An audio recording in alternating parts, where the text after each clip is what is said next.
Hi, so today I'm joined by Chrissy Cox from the Reprezent radio station to tell us about their partnership with researchers at the University of Sheffield to deliver the On the Level online mental health show in schools. So Chrissy, can you tell us a bit about On the Level and your role in the project? Yeah, so I'm the director and the project manager for On the Level, and On the Level is basically a TV style program that is delivered to schools from year 7 up to year 11, but now also into colleges. That was designed to meet the needs for young people and mental health when COVID, the pandemic, happened. So we sort of had a version which was a stage version before then, but we went in much more detail, much more depth, and that's when we then brought in and started to work with Sheffield University. So we've ended up with all the research level as well. But it is for young people to look at mental health in a way that's positive, that's about proactively what can they do in order to look after their mental health, just like we would look after our physical health. So the idea is that it's empowering young people. That's great, thanks Chrissy. So what impact do you think that the programme has had on the schools and young people who took part in it? So one of the things that came back from the schools particularly, but we've also got the surveys that we do with young people, so I'll come to that in a second. But from a school's point of view, the biggest thing for them was that mental health was seen as a kind of something to slightly panic about. So if a young person spoke about mental health, the feeling from the school and the pastoral team was they then had to respond to it like it was a disclosure. So there was a fear, a kind of a reaction state that they were in, but also a fear in opening that box en masse with a program like ours. And so that was one of the big concerns. When we then went in with On the Level, and we've also got a resources pack which has got all the transcriptions in, so the schools can then pick up that. One of the things the school said was brilliant about that was they could pick up the key themes, but On the Level actually presented mental health as a positive thing, something that you could have open conversations about, and that young people can actually have the agency to do something about themselves, just like you would with your physical health. And also to let them know at what point might you need help. So for us, it's kind of looking at like a personal check-in to notice what's happening with you. What are the key things that you can put in place yourself as a young person in order to maintain your mental health? And when do you know that you're in trouble? And who do you go to if you're in trouble? And then that kind of links really nicely with school safeguarding. But so it kind of became much more of a transitional point for schools from On the Level into changing their processes. From the young people's point of view, the thing that has become really interesting is a lot of the young people that weren't accessing mental health services. So some of the schools we work in are place to be schools, so they have counsellors in there, and typically children from more diverse backgrounds were not accessing those for all sorts of multiply complicated reasons, some of which were cultural. Because On the Level has got presenters from very diverse backgrounds, and we're based in Brixton, in Peckham, actually the presenters being from those different diverse backgrounds meant that there was a direct connection between the young people watching and those presenters. And now what's happened in those schools is almost reversed. So there are more young people from those diverse backgrounds now accessing counselling services and mental health services. So that for us is a massive win, because it was one of the things we wanted to address, was that imbalance. Yeah, that's brilliant. It sounds like the programme's had a real impact on the schools and the young people. So that's really great to hear. So I know Represent is a youth radio station, so I was just wondering, could you tell us a bit more about how the young people from Represent were involved in the On the Level project? So right at the very beginning, we involved the young people. We've got kind of a youth forum that we have within Represent and for our young presenters.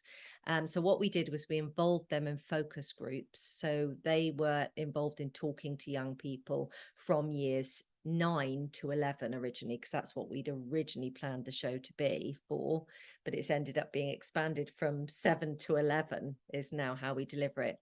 But they were involved in running those focus groups, in designing them, sort of working out how we draw out how young people in those different age groups and year groups feel about stress and anxiety, what it is that stresses them out. And then we built the show around that and around what the young people discovered. They've been part of it right from the beginning. They're also the presenters within the show. So it's young people that present. It's also young people that do quite a lot of the editing we have like a series of what we call Vox Pops, which is like voice of the people, where there are short interviews on particular themes. And for that, we go to our youth presenters in Reprezent in their radio studio as well, to look at how do they cope with stress and anxiety, when do they know that they're struggling, what are 3 positive words that they might use to get themselves going in the day, and who might they talk to if they felt that things were difficult for them.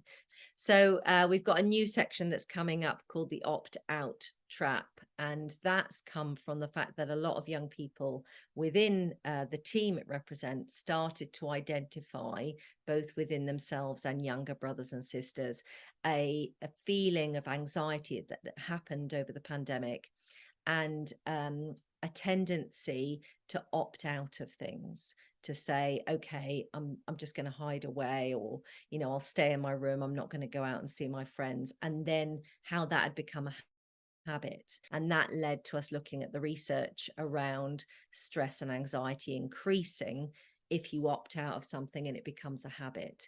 So we've now got a new section that's based on that. So it's become a constantly moving show and program. Every time we sort of have a little bit of a break and get ready for the next term, there's something else people are going, oh, this is happening at the moment, or, you know, oh, the pandemic's not such a big thing now, but actually this is a big thing now. And so we've been able to kind of switch and change and work with young people to address that, and then put the research with Sheffield University behind that, so that we get something that's got clinical oversight and moves that dialogue forward and off into schools as well.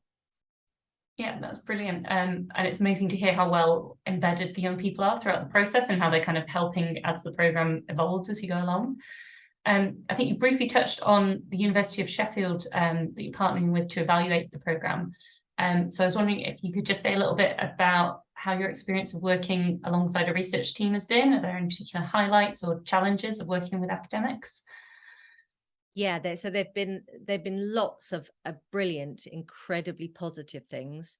And I think one of the things that's very interesting is working when you're working with academics. So we are a youth-led charity, which means that we tend to work on the basis of what's the need in the community or with the young people at the moment, and how do we sort of pull together the funding or whatever and create a project that meets that need. And it's often very fast. We have to work in quite an improvisational way. We'll have to kind of move pretty quickly, and we're very much directly focused on what the need is. When it came to working with the academic partner with Sheffield University, their processes are much slower, but they're much more robust, actually. So that it was really interesting to, I would say, actually, quite a lot of their processes, like the ethics process around looking at data, because we never really evaluate with any depth, I suppose, not in the same way as you would do if you're looking at creating a research paper. So there was, Sheffield University had got their ethics procedure and processes around any data and how you anonymize and how you manage that data. And that was quite a slow process, because it has to go through the gargantuan sort of Sheffield University processes. But in fact, it was meticulous, which has been brilliant for us.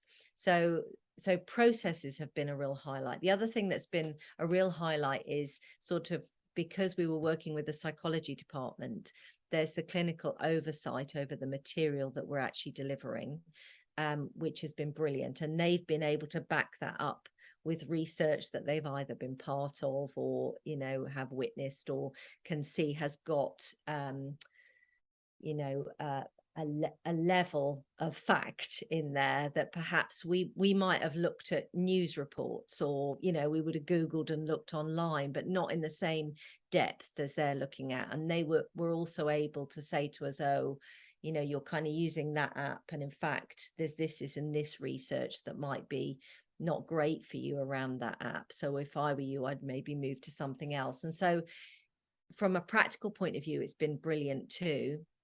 And then the other thing that's really useful is we have an interactive process throughout the show through Slido, where young people are on their mobile phones and they interact with various questions. Sheffield University have been brilliant in helping us design those questions in a way that is then measurable. And so, and also to link the original survey and then the endpoint survey for the review show, which we would never have done a review show if we hadn't have engaged with Sheffield University. But we've now got sort of a starting point, and then 5 weeks later, another point. And the questions in there, we're using the sort of Warwick Edinburgh short, the GAD7, the PHQ8, in fact, rather than 9, because we don't use the question around suicide, but we use the rest of it, has meant that those questions fall within various research parameters that can give a score, and we would never have done that. We would never have known to do that ourselves. And so it's been a fascinating process. There have been many highlights, I think. And for us, I would say the only thing that has been a challenge, but again, it ended up being a positive, really, was their speed, because they were they work in a very different way to us. But that's great. We've actually discovered that we can work really well together. We just need a longer setup timeline. Yeah, it sounds like you've got a really strong partnership going there with the University of Sheffield. And you've talked quite a bit about what you gained from working with researchers, but what do you think that researchers can gain from working together with non-academic organisations like Reprezent?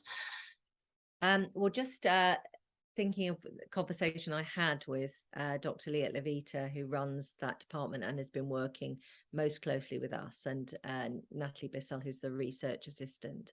And I think one of the things that they have loved about it is that they are involved in a live project that is actually meeting the needs of a cohort that they often research from an academic viewpoint, and they feel that they've been part of that process from the beginning to end, and they're able to step in and see the shows happen. They're able to see what's happening on Slido live, and the young people voting. And so for them, there's a real excitement. It made the data that they were looking at very real to them. And all of them have said that they feel very emotionally connected to that data.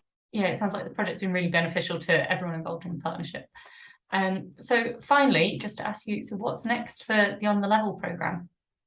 So On the Level is going now across the UK. So we're doing various processes which the young people are involved in. We have to recruit presenters in different areas. So we've done one for Gloucestershire. So we've had to get some Gloucestershire young people in, because one of the decisions that we made with the young people was that in order to reach young people in an area, there has to be enough dialect from that area to make it something that they could connect with. The other thing that we're looking to do, and we really hope to do, and we're seeking funding to do, is to develop a primary On the Level, because it's become very apparent that there is a desperate need, particularly for years 5 and 6, when it comes to mental health. But of course, because of the age range, it will be a very different show, a different kind of show.